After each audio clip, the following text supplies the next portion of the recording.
Welcome to Post-Traumatic Thriving, where we explore life's toughest issues along with the art, science, and stories of resilience. Please be advised that our guests share their raw stories of addiction, abuse, crime, and tragedy, along with tips to survive and thrive. And now, here is our host, Dr.RandallBell. Welcome back to Post-Traumatic Thriving. I am Dr.RandallBell, TanyaBrown, Wes Geer. Hey, Wes. The rock star, and we're going to part the clouds. We're going to ask you that question about the parting of the clouds. And I just took this priceless relic. This is Buck Owens' red, white, and blue. Wow, Telecaster. Buck Owens. Yeah, check that out. Let me check this out. Who's Buck Owens? He is Buck Owens. Oh my gosh. Sorry. I don't think it's in tune. It's been in. Oh, come on. Listen. Hey, you guys, I am the best guitar player ever. Listen to this. This is my new song. I hate to say it, but that sucks. The guy gives me an out-of-tune guitar. The whole thing is, what you don't know is, he's like, no, I can't show you. We're going to do it later in the show. And he's going to whip out this guitar. It's going to be so exciting. And he gives me this. Wow, this is an amazing guitar. I suck. I'm the one on meth and heroin. What am I thinking? But anyway, no, I have a finger on a chalkboard here. I have a Leo Fender collection. I'm a big fan of Leo Fender, and I just got that for the collection. I got Nancy Wilson's guitar too. Wow. Yeah, I know who she is. But who's Buck Owens? Buck Owens. He was on Hee Haw. He was a huge country western. Okay, I would know the face because I know he. But that's my favorite of my collection because it's custom made and it's just. I love the colors. You know, Wes. You know who Buck Owens is, don't you? Not in like great depth, but yeah, I know. I mean, all those guys in the day were like such shredders. Yeah. But that's a player. You can see he got a lot of playing it. Yeah. Well, I mean, you have to do a concert, but okay. Why not? Ooh, nice.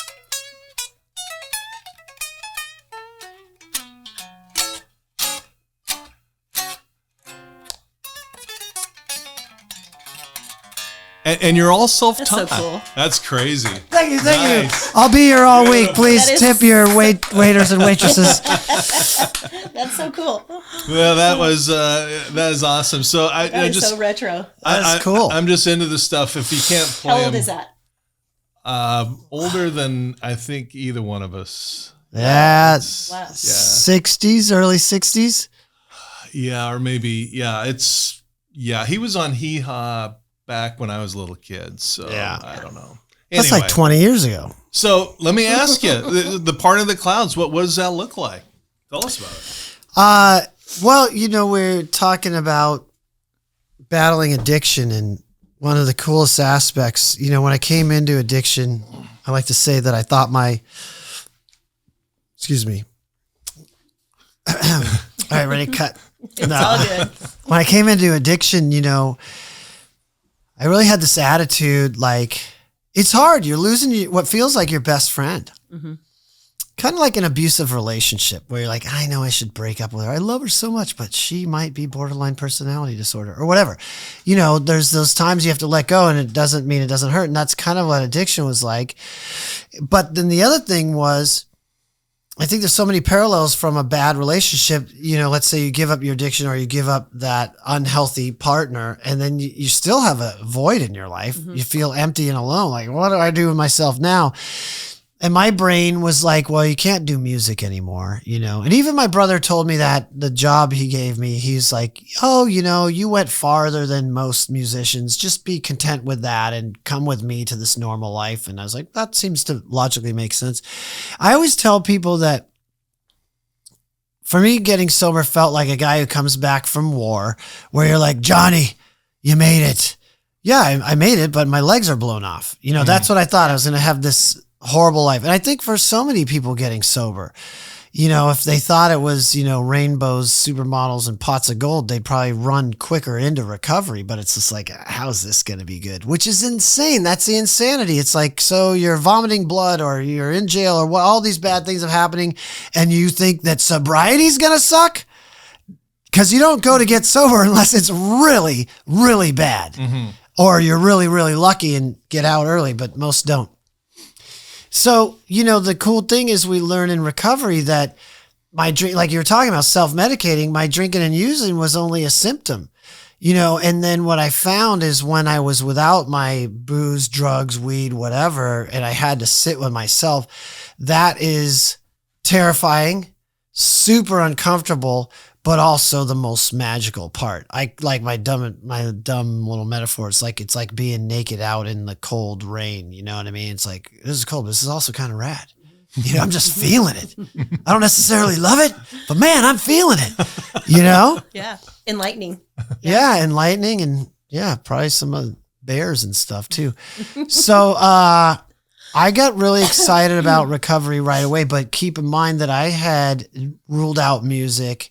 And I went back to my day job because my brother was like, okay, you passed the test. Well, you got your job back. And I was there for another few years. And now I'm miserable.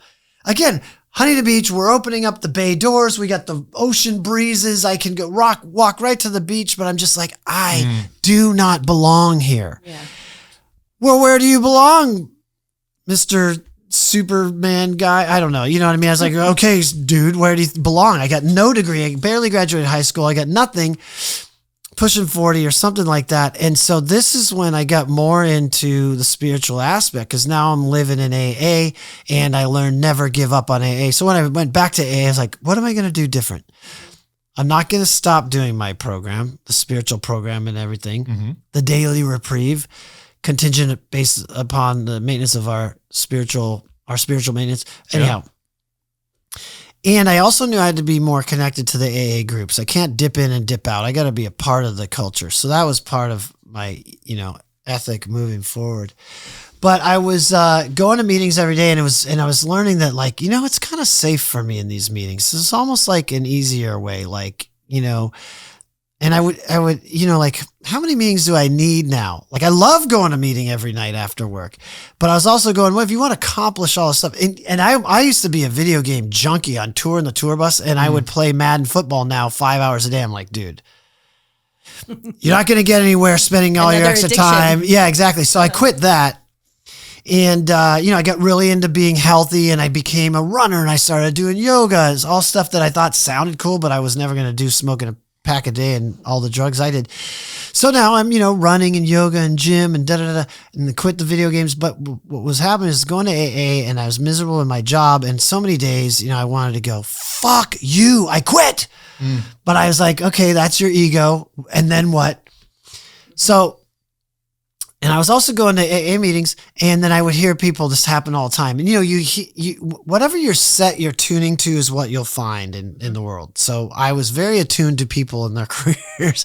And I would hear these people come in, and they'd go, oh my God, I got fired from my job. What am I going to do? I just can't believe it. What am I going to do? And then a week later they go, oh my God, I got a better job. I make more money. It's closer to home. I'm so happy. I go, fuck yeah, assholes. And I heard this over and over and over and over again. Sounds like me. I just be like, you dicks, I'm so annoyed. But I listened. And I believe. I'm a believer. Well, no, I don't like to believe. I had faith in the program because I saw it working. Belief, I think, is a scary word because it kind of means we don't look at other possibilities. We're like, I believe this, and that's what it is. I don't like to get too strong into that, but I had faith that I watched. This was true when I was watching, working in other people's lives. And at this point, if you're into AA and you've worked AA, you're now in the 10, 11, 12 steps, which is improving your conscious contact with God, right? Admitting, not admitting when you're wrong, not letting all the drama and resentments build up, and also helping others. That's kind of where you're cycling, which is basically all the steps in one or in three. But here's the thing. I would go to the Sunday night meeting because I would go back to work on Mondays so depressed. And so the Sunday night meeting, they had this meditation meeting. It was an 11-step meeting, and we would read the 11th step in the big book, and it said, we start to develop this vital sixth sense. And that to me was huge. Sixth sense? What's that? That's something else. What's going on here? So I got really into meditation. And what was interesting too, out of desperation, I got into meditation, and I somehow got turned on to Wayne Dyer, and I started doing this Wayne Dyer's Awe Meditation for Manifestation. I don't know who sent it to me, but if you haven't done it, If you haven't done it, I'm telling you, this shit has magic powers. Yeah, it's so great. Mm-hmm. So great. Yeah. Well, while you're drinking that, I'll just tell you, first time I ever meditated in my life, I was sitting between 2 convicted murderers in San Quentin prison. Yeah. And they were the nicest guys you ever met. They had genuinely felt enormous remorse for their stupidity. Mm-hmm. And the stuff works. Yeah. And it's so simple. And just in the office over here, we got 12 studies out of Harvard saying they can actually measure the brain mm-hmm. and the healthy areas of the brain that physically grow as a result of meditation. Yeah. So. And there's different forms. There's TM, there's sitting meditation. I mean, meditation can be just like going down to the beach and putting your feet in the sand. Yeah, it's just, it's being one with God, whatever your God is, whoever that is for you. Yeah. It's many things. Mm-hmm. It's like trying to explain, and we'll get into it, music and what music does. We don't friggin' know. Humans, don't get me started.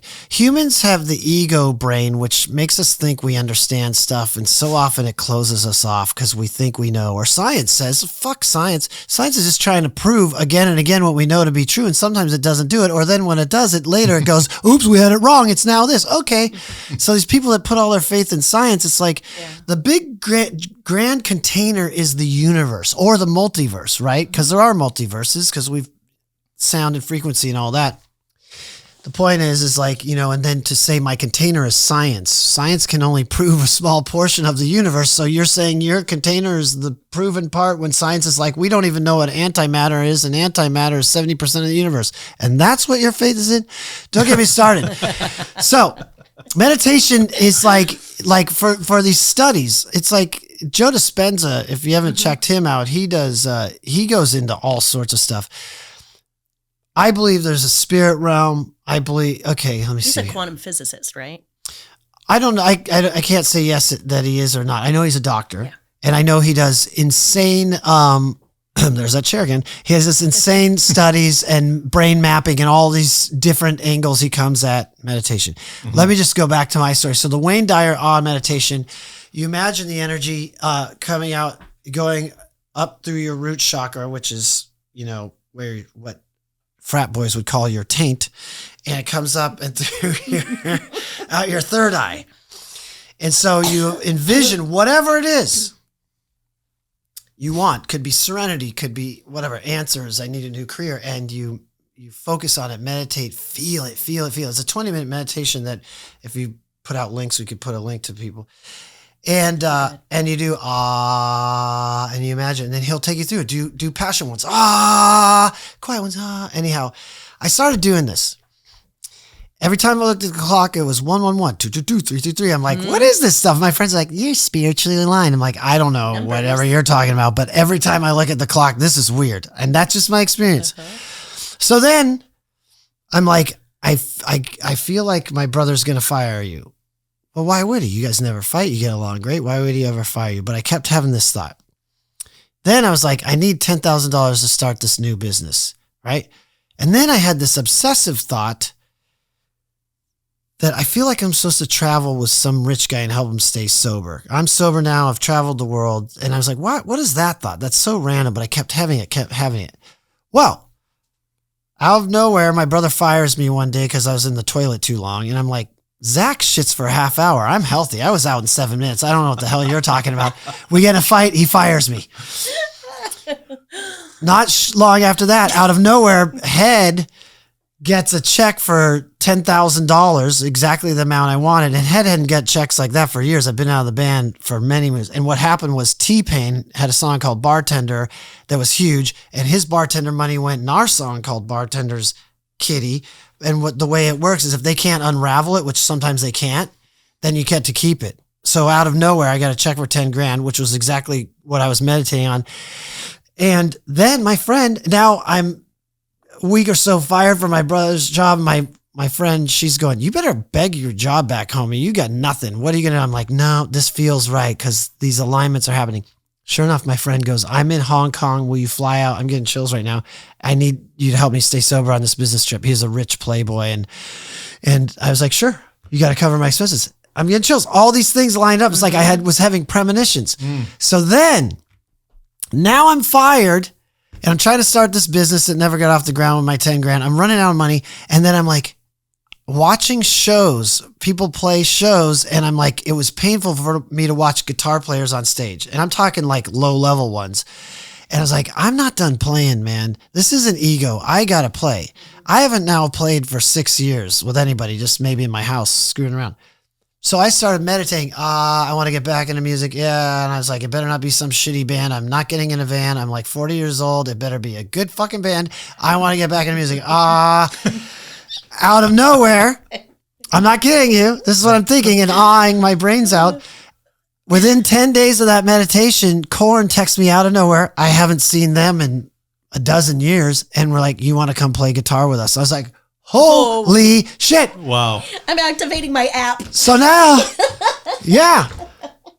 So now I'm like, hey, that thing that happened with the AAs has now happened to me. I got the best job of my life. But this is that part we talked about before, and I don't know how you splice this together, but the thing I talked about before is I analyzed the people who had careers I really envied. They had some raw talent, that luck came their way. Maybe they made their own luck, whatever, putting themselves in a place of opportunity, and then they blew it up, meaning they went above and beyond to just take that opportunity to the next level. So Korn had a guitar player in the band at this point who was drinking really heavily. They pulled their one guy had left. He had been out a couple of years. They had a rotating door of guitar players running amok. They had a guy in there that they pulled right out of like Berkeley or something, like just this insane shredder, but he didn't really get Korn, you know what I mean? And so the one other guitar player, Monkey, was not a fan. And meanwhile, this guy's drinking himself to death. He's brand new alcoholic, like not even like long-term, like, so he's lying, saying he's not drinking. He never toured before. They're hearing bottles clank around in the bunk. I'm trying to get in the band. I don't have the gig yet. It's offered to me from Monkey, the guitar player. So I would go see him at shows. And what happened is my name came up years ago. By the way, this is a funny thing I don't normally share. Years ago when Brian, the original guy, left, like 7 years prior, my phone blew up. Dude, you're the perfect guy for that job. You'd probably get it. And it was weird because I was like, I had a dream he was going to leave the band, which was so random. Why would I have that dream? Funny, weird little shit that happens. Mm-hmm. I didn't get the gig then, years prior, because they're like, what about Wes? And they're like, that guy's a maniac. Hell no. So I was known for being a wacky partier guy. So, if you don't mind me asking, was the kind of the word out that you had cleaned up? Is that why they called you? So now my name comes up again, and they're like, no. He's like, no, Wes is a couple years sober now. Oh, okay. So now they're going on tours, and tours last a month or two usually. You put out a record, and you might tour for like a year or two, depending on the record. But usually the segments of tours are, a few weeks, maybe 8 weeks at the most usually. So I'm watching him come into town, they're leaving, and I'm like, damn it, how do I get in there? And so I'm also trying to make nice with Monkey and just hang out when they come in town backstage. I'm like, dude, what's up? He's like, well, I want you, but Jonathan likes the guy we have now. I'm like, okay. I had some friends on the inside. They're like, you got to get Monkey to jam with you. Now, Monkey would say, you're one of my favorite guitar players, because he knew the Head PE days. We played clubs together. But Jonathan and them, the way bands are funny animals. Well, they're just like families. They're like businesses. They don't talk. They don't communicate in ways you think they might. And so this is what happened. I felt like the time was running out where I'm not going to get this gig. Months have gone on. Monkey wants me in. He's like, well, Jonathan's the boss, but and I was like, oh, okay. So I thought of these people that had the success in life. Now I realized the stoner me, people go, what's up with the Korn gig, dude? And I was like, I don't know, man. They called me. I thought, yeah, that's such a stoner version. I don't know, man. They call me. I don't know what's up with that. So I was like, you know what I'm going to do? I'm going to take myself recording every song that they're playing on their live set. And I'm going to fly myself out with the last of my money to a small market area, meaning like if you're a band and you go to like New York or LA, it's a big market. So all the labels and everybody's there. So I was like, I'm going to go to like North Carolina and some shithole places, no offense, where there's not a lot of people, and try to get some FaceTime. My friend Don V, who's best friends with Fieldy, he's like, dude, you got to get Monkey to jam with you. And So that's what I did. So check this out. I flew my ass out there and I made it so I would stay for a few shows. And the agenda was to jam with Monkey, and I was trying to make this happen. So Monkey's like, okay, yeah, cool, we can jam. We'll jam. Come meet me at my bus like 6 p.m. when I come back from the hotel. I'm there at 6. He's not there. I'm like, Jesus Christ. And I'm soon going to have to go home and not have this gig, almost giving up. And then this little segment, I mess up the chronology a little bit, but it's something like this. But check this out. So I go to talk to Jonathan Davis, the singer, because I know we got to get him on board. And I walk up to his tour bus and his assistant's there, and I was like, hey man, I got to talk to Jonathan Davis or JD. And then he goes, okay, hold on, let me get him. Of course he comes out. Jonathan's busy. I'm like, okay. And I start walking away. And this is like, if it was in a movie, it'd be too cheesy. But I literally turn around, head down, and I remembered the saying I heard. Your success will be determined by how many uncomfortable conversations you're willing to have. And I turned around, just like in a movie, like, hey. And that's I said, a refrigerator magnet right that. there. Yeah. That's beautiful. Yeah. And I turned around and I went to Chris, his PA, and I go, no, man, I flew out here. I want to talk to Jonathan. Go get him. And that's not like me. I'm like, and Korn's an intimidating animal, if you will. They were of all the ethos. Yeah. Like a Foo Fighters, you might be like, hey, Dave Grohl's gonna be like, yeah, what's up, buddy? Korn was like, I was like, no, go get Jonathan. Jonathan comes out and I'm like, dude. Good for you. I know how to play all your stuff. Oh, you do? It's like, yeah, of course I made the CD, passed it out. The hardest thing to get any band to do is listen to a CD. Trust me, ironically enough. I go, I know all these songs. I know. He goes, you do? I go, yeah, man. I was like, put me in the game, coach. I'm ready. He's like, oh, okay. And I went to Monkey and we sat down and jammed and just a couple guitars in the back of his bus. And he's like, wow, you really know this stuff. Yeah. And so the big agenda was like, we had to talk to JD. I was like, I talked to JD. And you did? I'm like, okay, yeah, cool. And I remember being so pumped up as we drove in the bus to the next city. Like I facilitated this happening by going above and beyond and blowing it up, right? Mm-hmm. And he goes, okay, Monkey says, I just got to talk to John and figure out when we want to insert you. And he told me the next gigs they have coming up. And I remember the next night was my last night there, and we're at a shed, the outdoor amphitheater, and I'm back, like we were talking about earlier, all the tour buses and semis and trucks, and I see Monkey and Jonathan right behind the backstage, curtain or whatever, talking. It's like, oh, maybe he's talking to him about me right now. And I thought, no, they're about to go on stage. They're probably like, hey, how's your day, dude?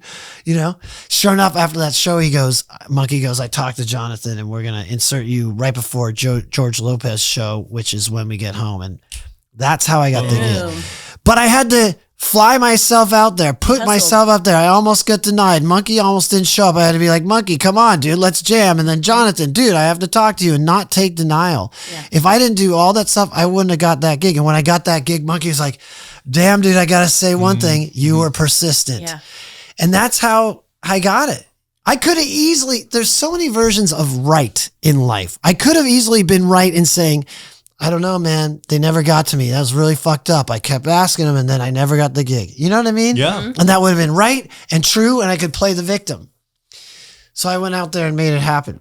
You hustled. That's beautiful. That's just being assertive. Yeah. Tenacity. Yeah, exactly. Tenacity. But you saw an opportunity, a possibility, and you said, okay, I'm going to get on my horse. I went above and beyond for that shit. And then, so they inserted me, and then I did that one show. It was just one song on cable TV. And then the next thing is they flew me out to Poland, Romania, and something else. And we did a little 3-run gig so they could test me in an off market and see if this guy sucks or not. And let me tell you, playing sober, because people used to ask me, Wes, you have stage fright? And I was like, no.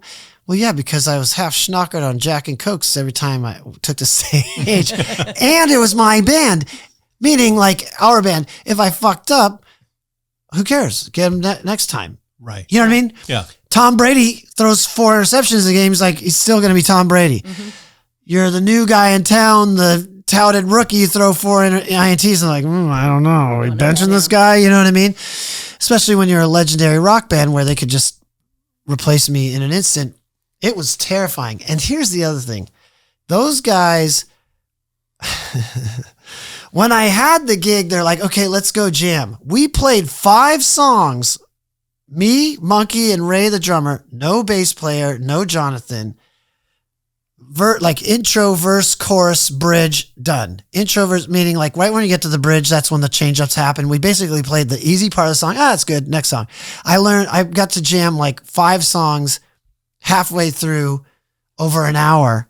And next thing you know, I got flown to Poland to play for 25,000 people, an hour and a half set. I've never jammed with the band. And then I remember after the performance, Fieldy, the bass player, goes, hey man, I think you're playing that wrong. I was like, oh, you fucking think so? Like, how about help the guy out over here? I'm the rookie. You know what I mean? Like, nobody taught me a shit. I learned on my own. Anyhow, it just was a weird animal. So that's the Korn gig. And I got to tour them, a couple few years. Where was this in relationship to when Korn played Woodstock? It was, that would have been several years after, because I think the Woodstock was 99. I was still with Head PE until 2003, and I got sober the first time in 2004 and sober the second time in 2007, and I got the Korn gig end of 2009, I want to say. Okay. I was about 2 years sober the second time when I got the Korn gig and started flying around the world. And, people say, was that hard? No, I have a program of recovery that has society, community around the world. I went to meetings in Hong Kong, in England. I went to a meeting in Australia. Matter of fact, on my 3rd birthday, we were playing with Guns N' Roses in Australia. We were in Perth, and I went scuba diving on my day off. I took a chip in Perth at a meeting in Perth, and then I went scuba diving, and on my 3rd birthday, remember, I thought music was over, my life is over. I was in an underground cave on my knees under the ocean, my favorite happy spot, holding up my 3-year chip going, sobriety is fucking awesome. Yeah, that's awesome. You know what I mean? I'm playing with fucking Guns N' Roses, That's incredible. And it's back to the thing that I love to press with people is that sobriety, if you're doing abstinence, like you're just going to quit, okay, that's abstinence. And maybe that's all you need to do. For most people, sobriety means recovery. And what recovery means, getting back to the truest getting back to your truest realized self, which means working through the trauma, working through the anxiety, working through the resentments, through the fears, all that, and becoming more and more whole and empowered every day. So what I always tell people is that, if you started getting loaded like I did at 14, the world has never seen what a fully realized Wes Geer could be. And I don't think that addicts, alcoholics get that. If you've been getting loaded your whole life, you've never seen what you can truly be, period. And when you apply something like a 12-step program, which is about never stopping personal evaluation and personal growth and the assistance of other people in that, then it's limitless. And that's really what it is. And again, the 11th step is to continually improve our conscious contact with God as you understand God, whatever it is, and try to grow that part of you. And that, back to the 11th step meeting, the sixth sense has been incredible. I mean, I literally started having premonitions and direction and stuff like that. And that's the part that gets me so excited. So the next chapter is when the Korn gig's going to go away. And they're starting to reconcile with their first original guitar player, who's such an important part of the band, kind of like Slash coming back to Guns N' Roses. Mm-hmm. You could do it without him. It's just not the same. Mm-hmm. So I was happy about that, but I saw the writing on the wall and figured, as they started, so there was this show, Carolina Rebellion, where happened to be Korn with me, and then Brian Head Welch, his band was playing the side stage. So the Korn's tour manager was trying to get them to talk, and they went in the tour bus and talked after 7 years, the two guitar players, because there was some real hurt there from what I understand.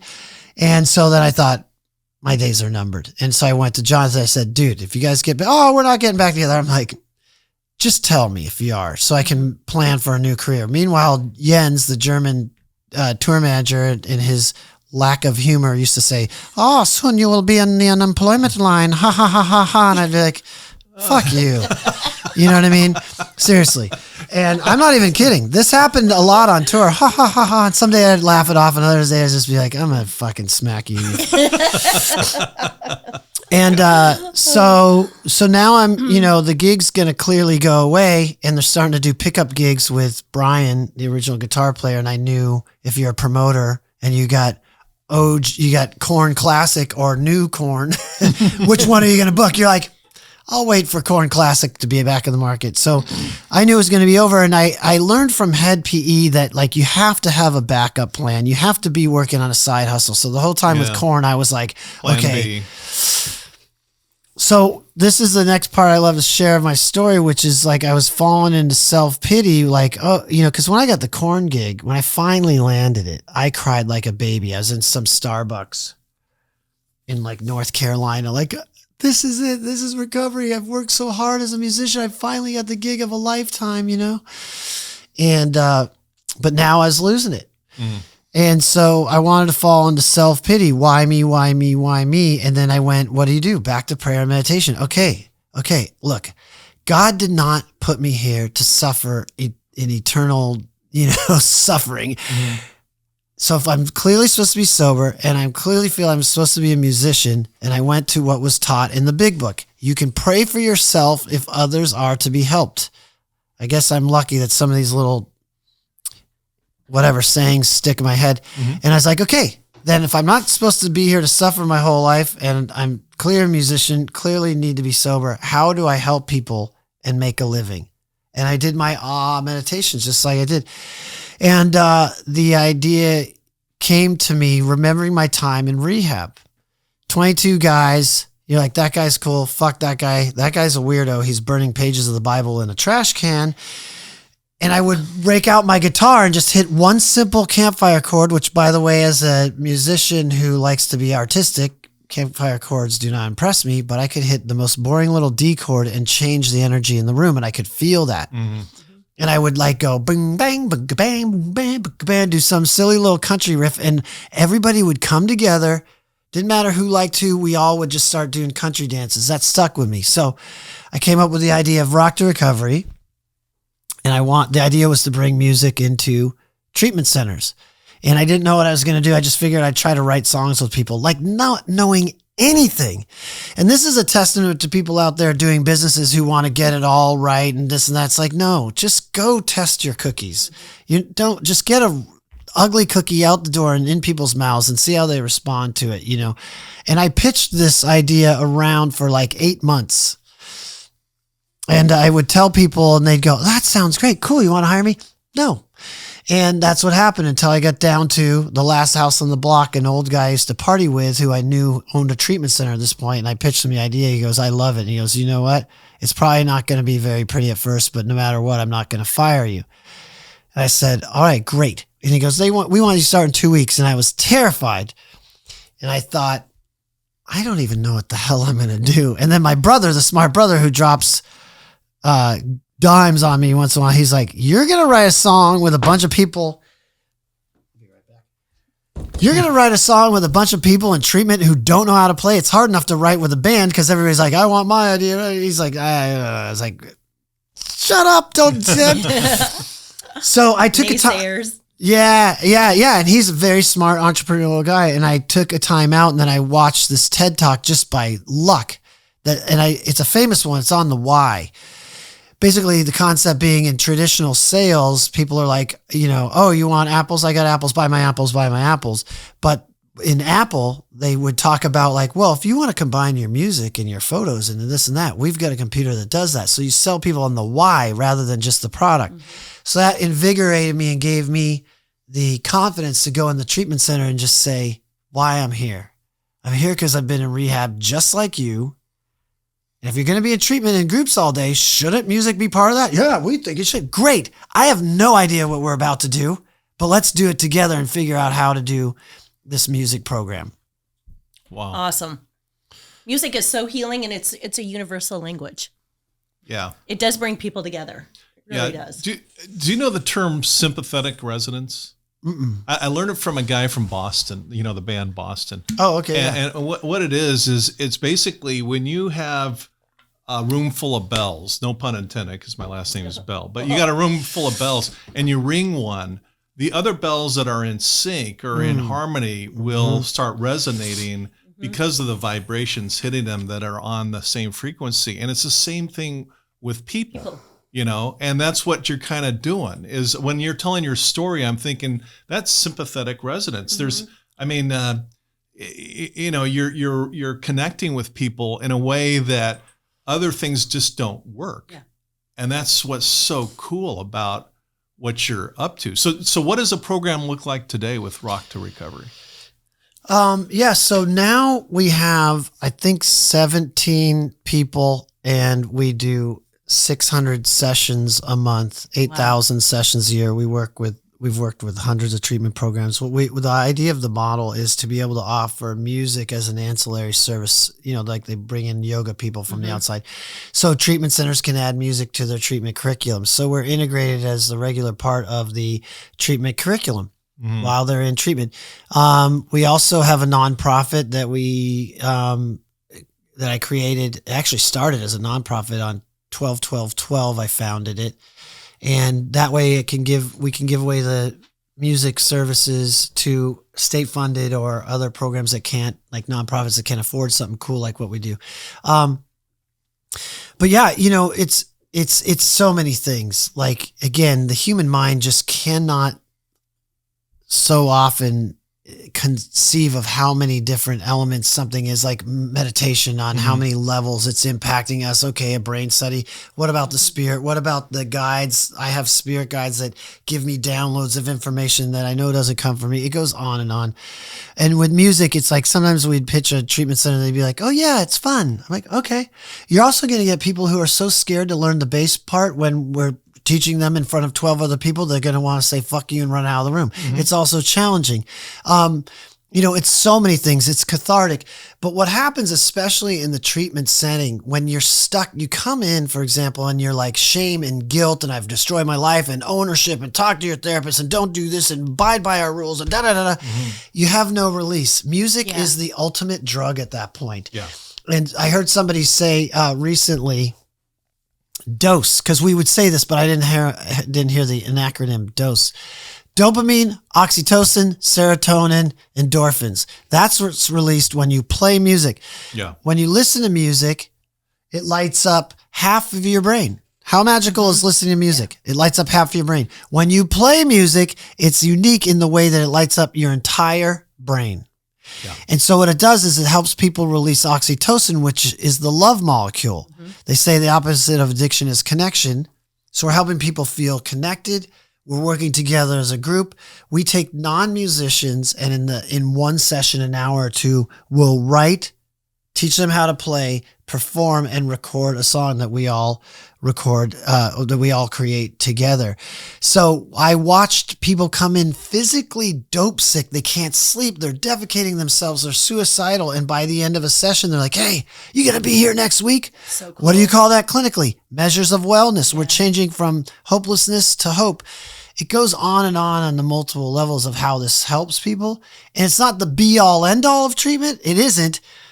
But the way treatment works in anything, whether a wounded warrior, mental health, or addiction, is we have to have a multi-pronged, multifaceted approach because we don't know what's going to work for people. Right. But what we do know is our music program gets people more excited about their treatment and more hopeful for the future than they are without it. Yeah. Absolutely. You're processing 6, 7, 8 hours a day, 7 days a week in some of these treatment centers, so to have somebody like you come in, or someone like Brandon Lee who does art therapy, not art therapy like in its main form, like he has art studios with paint and it's acrylics. It brings something different out. It's still therapeutic, but it's not heavy processing because you're tired. Come Sunday, you're tired, but you still got to do something. So it's a nice break. Yeah. That you offer. Thanks. Yeah. We have to have in this approach, we have to have just many different flavors. You know what I mean? It's a hard thing to go through. So, the mission statement of Rock to Recovery is to help proliferate the use of playing music as a healing and transformative force in the world. And that's what we're doing. But same thing with meditation. We don't have any clue the power of music. It's just really insane. Ask any layperson, what do you think? Oh, music's magical, right? Why are we not using more? well, I mean, not to go off on a political diatribe, but well, there's no money in it for pharmaceutical companies. Right. You know what I mean? Yeah. That's one reason. And it's also hard to quantify, you know? Yeah.